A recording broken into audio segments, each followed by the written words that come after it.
Hello বন্ধুরা, happy lifestyle Mampi ব্লগসে তোমাদের সকলকে স্বাগত জানাই। তোমরা কেমন আছো? আশা করি তোমরা ভালো আছো।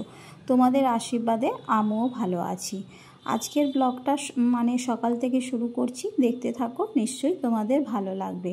দেখো, সকালে সমস্ত বাসি কাজ আমার হয়ে গেছে, সব কিছুই হয়ে গেছে। খালি বা চান করতে যাব, চান করতে যাওয়ার আগে ফ্রিজটাকে ভালো করে পরিষ্কার করে নিচ্ছি। কেন, ভাইফোঁটাতে তো ছিলাম না, বাপের বাড়িতে ছিলাম। তারপর ভাইফোঁটা থেকে চলে এসেছি, এক সপ্তাহ হলো। কিন্তু ভাইফোঁটার পর বাপের বাড়ি থেকে যেই দিন থেকে এসেছি সেই দিন থেকেই আমার ছেলে বিছানায় পড়েছে, খুব শরীর খারাপ। এক সপ্তাহ ধরে ছেলে ভুগছে। ফ্রিজটা পরিষ্কার করব করে আর করাই হয়নি। ছেলে অসুস্থ থাকলে কার ভালো লাগে বলো ঘর বাড়ি পরিষ্কার করতে?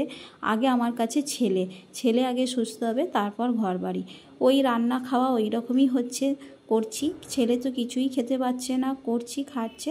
সেই জন্য দেখলাম কাল থেকে ছেলে পুরো সুস্থ, জ্বরটা আর আসেনি, এখন খুবই ভালো আছে। আর আজকে ভাবলাম না ফ্রিজটা পরিষ্কার করে নিই। এবার ছেলে তো এক সপ্তাহ স্কুল যায়নি, সোমবার থেকে স্কুল যাবে। আমার হাতে আর 2-3 দিন আছে। সেই জন্য ভাবলাম, তো আজকে শুক্রবার, সেই জন্য ভাবলাম না, আজকে ফ্রিজটা ভালো করে পরিষ্কার করে নিই। কালকে শনিবার, আর যেহেতু দেখলাম আজকে কোনো সবজিপাতি কিছু নেই, সব শেষ হয়ে গেছে, ওই একটা সবজি পড়ে আছে।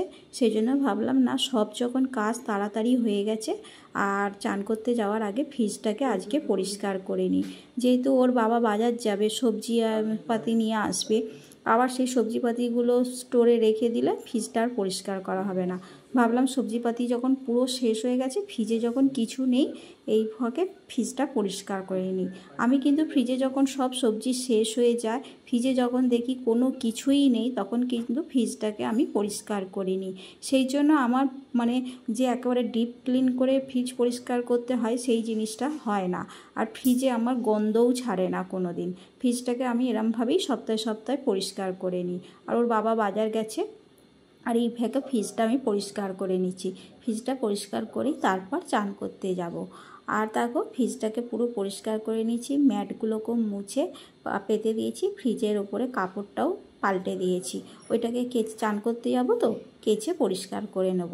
আর ফ্রিজ এরকম পরিষ্কার চকচকে থাকলে তবেই তো দেখতে ভালো লাগে। তারপর চান টান করে পুজো দিয়ে এসে রান্না করতে চলে এসেছি। ফ্রিজের মধ্যে আলু উচ্ছে ভাজা ডাল ছিল, ওগুলোকে বার করে নিয়েছি, ওগুলো গরম করব। আর মাছের ঝালটা হয়ে গেছে।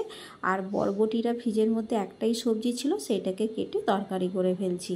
দেখো, এখন আজকের ছিল এই রান্নাবান্না। আর রান্নাবান্না আমার সব হয়ে গেছে। রান্নাবান্নার পর কিন্তু রান্নাঘর আমি সব সময় মুছে পরিষ্কার করে রাখি। রান্নাঘরে এলোমেলো করে রাখতে ভালো লাগে না। ভিডিওটি এই পর্যন্ত, ভালো লাগলে লাইক কমেন্ট